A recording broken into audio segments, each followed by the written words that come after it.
আখলাকুস সাফা যেখান থেকে কথা বলছেন আমরা সেই জায়গাটার যেই লোকেশন আমরা দেখাচ্ছি আপনারা নিশ্চয়ই বুঝতে পারছেন সেটি অনেকটা স্পর্শকাতর কিন্তু এই মুহূর্তটায় আসলে সেটি আমাদের বর্ণনা করতে হচ্ছে যে গণভবনের সামনে দিয়ে সেই পথ ধরে হেঁটে যাচ্ছেন ছাত্র জনতার এই অংশগ্রহণ স্বতঃস্ফূর্ত অংশগ্রহণ যেখানটায় সব শ্রেণী পেশার মানুষের অংশগ্রহণ বৈষম্য বিরোধী ছাত্র আন্দোলনের ডাকে যেই এক দফা দাবির জন্য মানুষজন আজ রাস্তায় নেমে এসেছে সেই এক দফা পূরণ না করে তারা কোনোভাবেই রাজপথ ছাড়বেন না এমনটাই কিন্তু তাদের ঘোষণা এবং যেই ঘোষণাটি ছিল ঢাকার লং মার্চ টু ঢাকা সেই লং মার্চ টু ঢাকাটি ছিল আগামী দিন কিন্তু গতকাল যে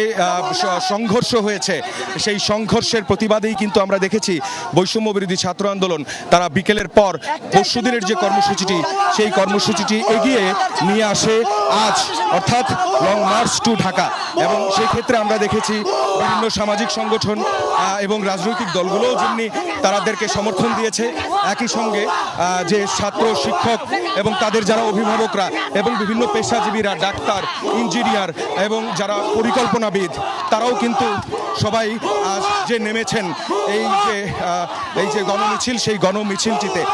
আর একটি বিষয় যেটি সকালবেলা প্রথম কারফিউ ভেঙে রাওয়া ক্লাবের সামনে থেকে সাবেক সেনা সদস্যরা যারা তারা কিন্তু যে মহাখালীর সামনের যে রাস্তাটি সেই রাস্তাটিতে তারা অবস্থান নেন এবং সেখান থেকে তারা একটি অবস্থান করছিলেন অবস্থানের পর মানববন্ধন করেন এবং মানববন্ধন শেষে একটি বিক্ষোভ মিছিল যেই মিছিলটি নিয়ে তারা শহীদ মিনারের দিকে যাবেন বলেছিলেন তার এরই মধ্যে তারাও এই মিছিলে যোগ দিয়েছেন এই মিছিলটি নিয়ে তারা প্রথমে জাহাঙ্গীর গেট পর্যন্ত যান এবং সেইখান পর্যন্ত যাওয়ার ক্ষেত্রে তারা যে কথাগুলো বলেন সেগুলো ছিল তারাও একসময় সেনাবাহিনীতে চাকরি করেছেন এবং তাদের একটি বড় অংশ তারা মুক্তিযুদ্ধে অংশগ্রহণ করেছিলেন সেই তাদের যেটি দাবি সেটি হচ্ছে সেনাবাহিনী যেন যেই অবস্থানে আছে সেই অবস্থানেই যেন তারা থাকে কোনোভাবেই যাতে কোনো সাধারণ মানুষ যারা আছে জনতার উপর যেন কোনো ধরনের আক্রোশ তৈরি না হয় এমনটাই কিন্তু তাদের যে বক্তব্য সেই বক্তব্যটি ছিল এরপর আমরা যেটি দেখেছি যে বড় যে মিছিলটি যেটি উত্তরা থেকে আসছে বলা হয়েছে সেই মিছিলটি কিন্তু মূলত টঙ্গী থেকে শুরু হয় এবং টঙ্গী আবদুল্লাপুর সাভার এবং নরসিংদী থেকে মানুষজন তারা কিন্তু এই মিছিলে অংশগ্রহণ করেন এবং মুহূর্তের মধ্যেই সকাল 10টার পর আমরা দেখেছি যে মিছিলটি শুরু হয়েছিল সেই মিছিলটি কিন্তু এখন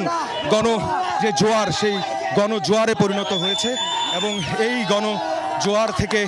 এই যারা সবাই এক দফার পক্ষে তাদের যে অবস্থান সেই অবস্থানের কথা বলছেন এবং